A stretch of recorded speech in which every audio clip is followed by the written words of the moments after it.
สำหรับคลิปนี้ตุ้ยจะมาสอนหรือจะมาแนะนำวิธีการซื้อตัวแทน VIP หรือว่าเปิดตัวแทน VIP นั่นเองซึ่งมันเราสามารถหลังจากที่เราซื้อแล้วเนาะ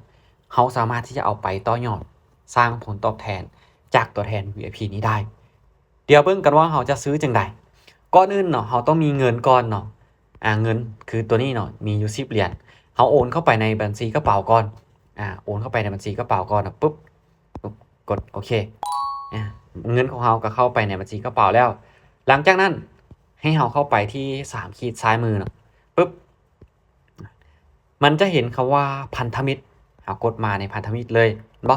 ใครที่บ่ทันได้เปิดตัวแทนหรือซื้อลิงก์ VIP เนาะมันจะขึ้นมาว่าสมัครเลย9 USDT เห็นบ่เดี๋ยวมาอ่านเบิ่งก่อนเนาะอ่านเบิ่งอย่างต่างๆที่มันแนะนำมาเนี่ยเพิ่มรายได้ของคุณโดยการเชิญเพื่อนในสมาชิก VIP คุณจะได้รับค่าตอบแทนค่าคอมมิชชั่น 2.2% จากทุกๆการเทรดที่ผู้ทำโดยเลขโดยผู้อ้างอิงของคุณอย่าพลาดรับรายได้ทุกๆนาทีเข้าร่วมเลยเห็นบ่ก็คือตัวนี้เนาะหลังจากที่เราซื้อตัวแทน VIP แล้วก็คือถ้าว่าเขา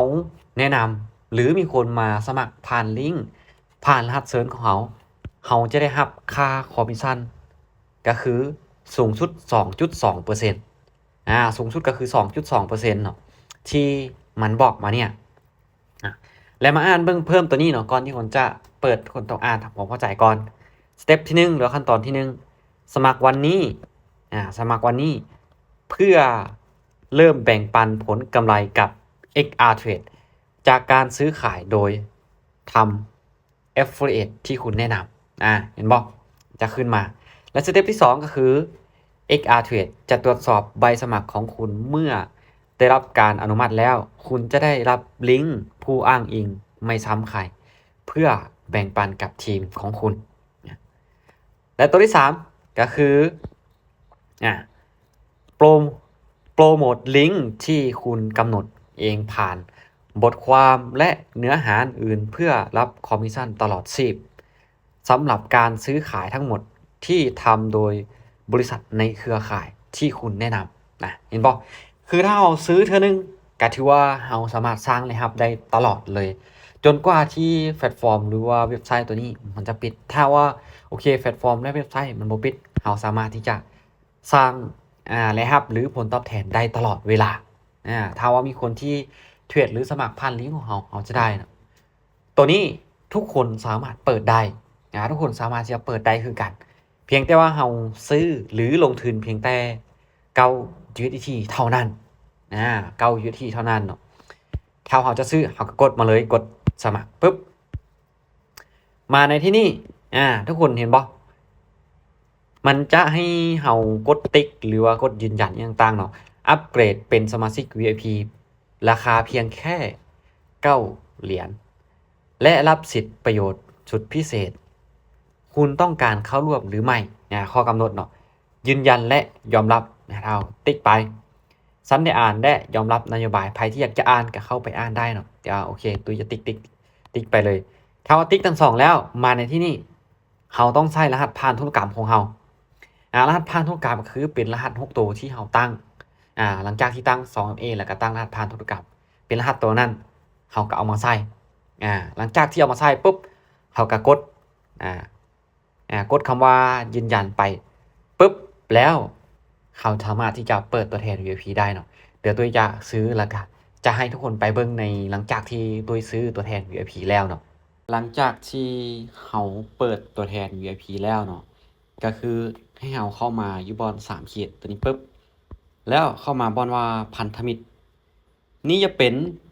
หน้าต่างหลังจากที่เราเปิดตัวแทน VIP เนาะมันจะขึ้นมาในหน้านี้ให้เราซึ่งในหน้านี้เนาะมันจะมีถ้าว่ามีคนสมัครเนาะมันก็จะมีจำนวนผู้ค่าอย่างต่างๆเนาะถ้าว่าเขาเจ้าเทรดเขาเจ้าเฮ็ดธุรกรรมมันจะขึ้นค่าคอมมาอยู่ในจุดนี้ให้เราเบิ่งได้ส่วนว่าตัวนี้จะเป็นรหัสอ้างอิงหรือว่าเป็นเลขอ้างอิงของเราเนาะเวลาที่คนสมัครแล้วถ้าว่าเขาเจ้าเอารหัสอ้างอิงของเราไปใส่แล้วเขาเจ้าเทรดเขาจะได้รับค่าคอมมิชชั่น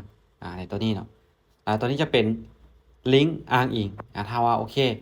มีคนอยากจะสมัครถ้าบ่อยากใส่รหัสเซิร์ชเนาะ กดลิงก์เข้าไปเลยมันจะมีรหัสเชิญอัตโนมัติอันนี้คือในเรื่องของหน้าต่างในตัวแทนของ VIP มันจะมาหน้านี้นะตัวนี้คือเป็นการที่ตุ้ยเปิดมาใหม่เนาะมันจะบ่มีการเคลื่อนไหวอีกอย่างและตัวนี้เนาะมันจะบ่มีคนที่ทันสมัครเทื่อตัวนี้เนาะเพราะหากะเปิดตัวแทนขึ้นมาใหม่แต่ว่าก่อนที่ทุกคนจะซื้อตัวแทน VIP เนาะตุ้ยแนะนำให้ทุกคนยืนยันตัวตนก่อนเข้ามาที่กระเป๋าบ่แม่นกระเป๋าเนาะเข้ามาที่โปรไฟล์เข้ามาที่โปรไฟล์แล้วให้ทุกคนยืนยันตัวตนให้สำเร็จให้ทุกคนยืนยันตัวตนให้สำเร็จเนาะถ้าว่าเราเปิดตัวแทนไปแล้วบ่ยืนยันตัวตนนี่นะเราสามารถที่จะเติมได้เทรดได้ปกติแต่บ่สามารถที่จะถอนได้หลังจากที่เรายืนยันตัวตนแล้วเนาะเพราะมันเป็นกฎเป็นความปลอดภัยของทางแพลตฟอร์มของทางเว็บไซต์เนาะที่กำหนดว่าทุกคนที่ยืนยันตัวตนแล้วบ่แม่นทุกคนที่เปิดตัวแทน VIP แล้วจะต้องได้ทำการยืนยันตัวตนทุกคนเนาะจึงจะสามารถที่จะถอนเงินออกจากระบบได้อันนี้เป็นกฎของทางเว็บไซต์อย่าลืมพวกเรายืนยันตัวตนก่อนเปิดตัวแทนได้